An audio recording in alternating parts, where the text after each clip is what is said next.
Hello students, how do you do? I'm happy to be back with yet another video. Question answer series of Unit 11 of Class 11's Compulsory English book. This is one of the short stories called The Selfish Giant. Students, now let's go straight to our lesson. Turn to page 198. Understanding the text. Answer the following questions. A. Where did the children used to play? Answer. Children used to play in the giant's garden. B. What did the snow and the frost do to the garden?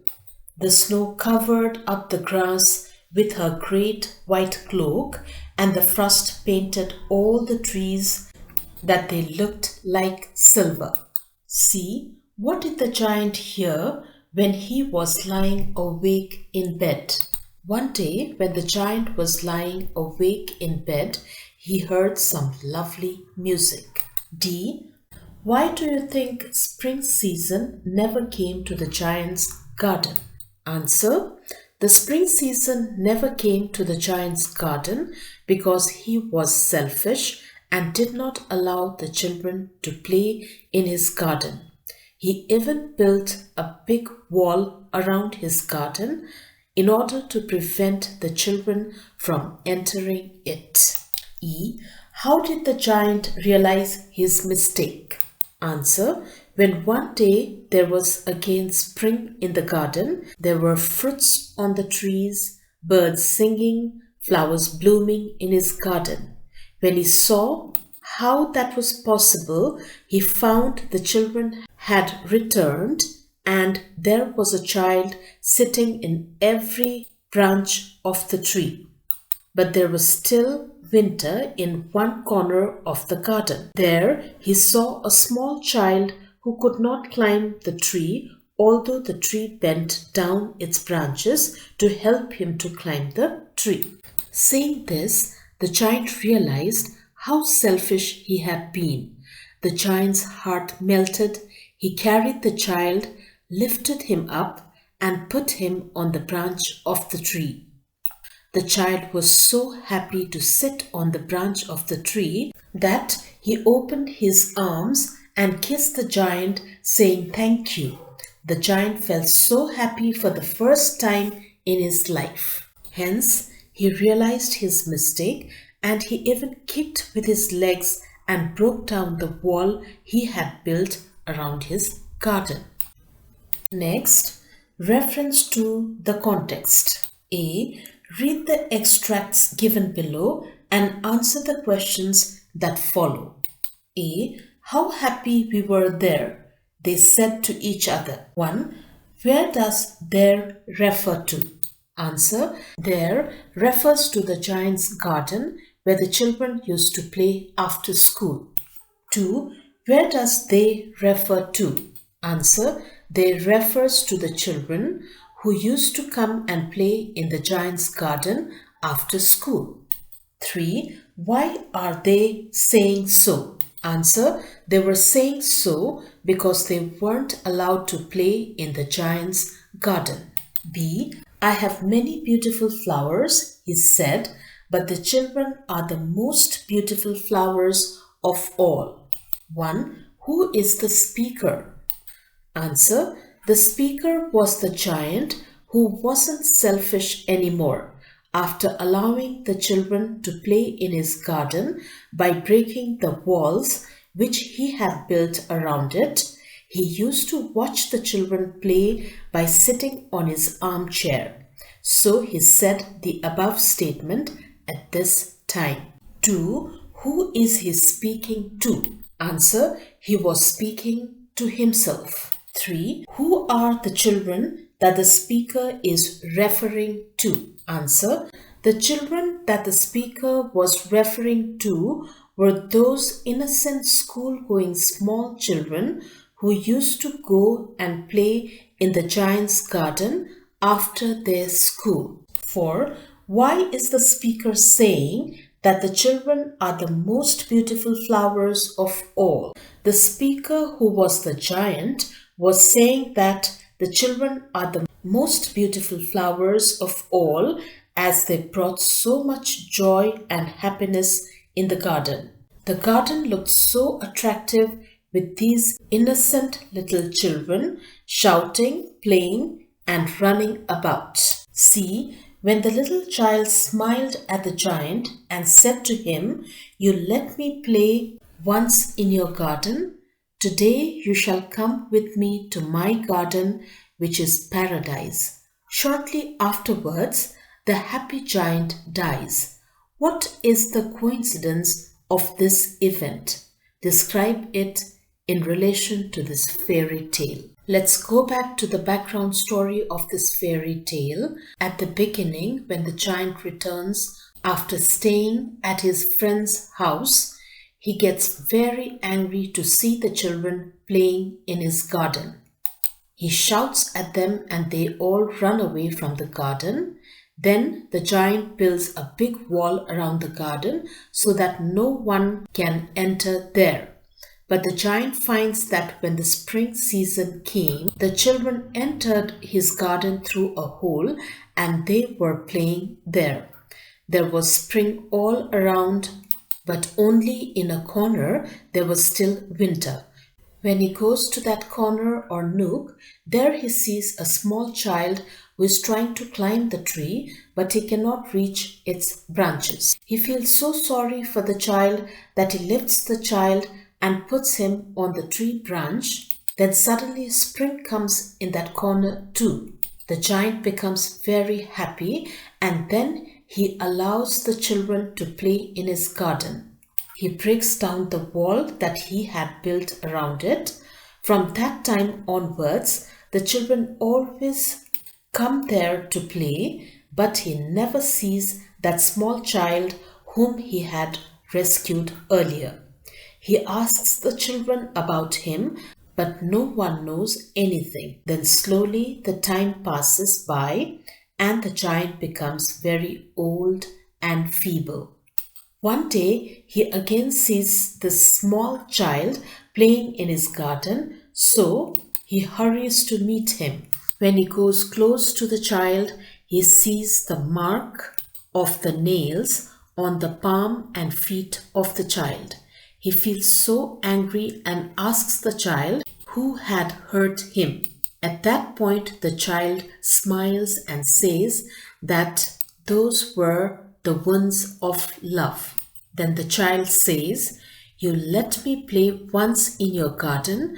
Today you shall come with me to my garden, which is paradise."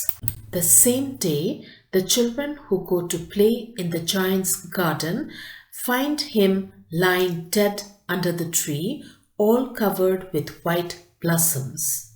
The coincidence of this incident is that the giant was very kind and loving to the small child and also to the other children who went to play in his garden. He happily allowed them to play in his beautiful garden. The small child in the story was not an ordinary child. He was Lord Jesus Christ, who had come to test the giant in the form of a small helpless child. As the giant was very kind to the children, God was happy with him. So when his time came, Jesus Christ once again came himself in the form of a small child and took the giant to heaven, which he said was a paradise. He had said that he was taking the giant to his paradise as he had allowed them, the children, to play in his garden. So, the main lesson the author is trying to teach us through this story is that as a human being, we should be kind to others, especially to children. And if we help others, God will also help us and will look to our needs. If we become selfish, we will have no one to help us in our life. Even God will close his gate to paradise or heaven when we die. B. The story makes use of personification as one of the main figures of speech. Cite 3 examples of personification from the story.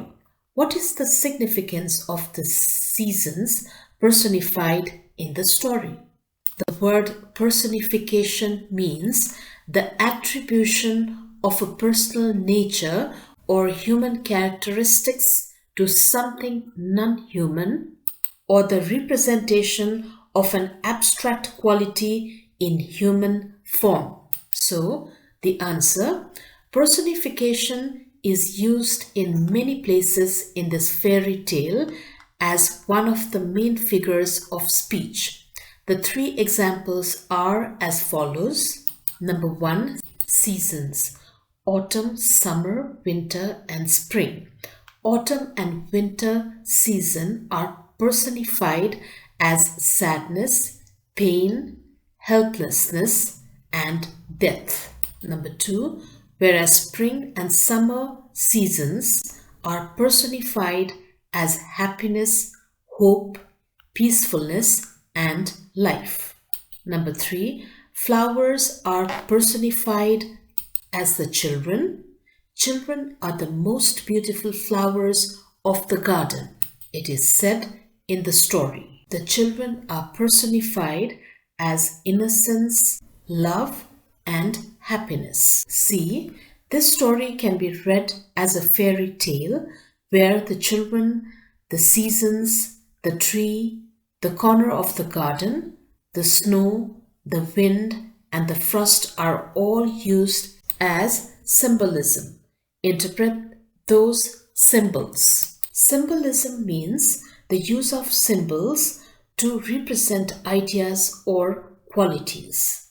Number 1, children are used as symbols of love, innocence, and happiness.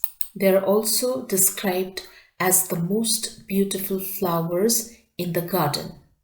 The small child is used as a symbol of God or Lord Jesus Christ.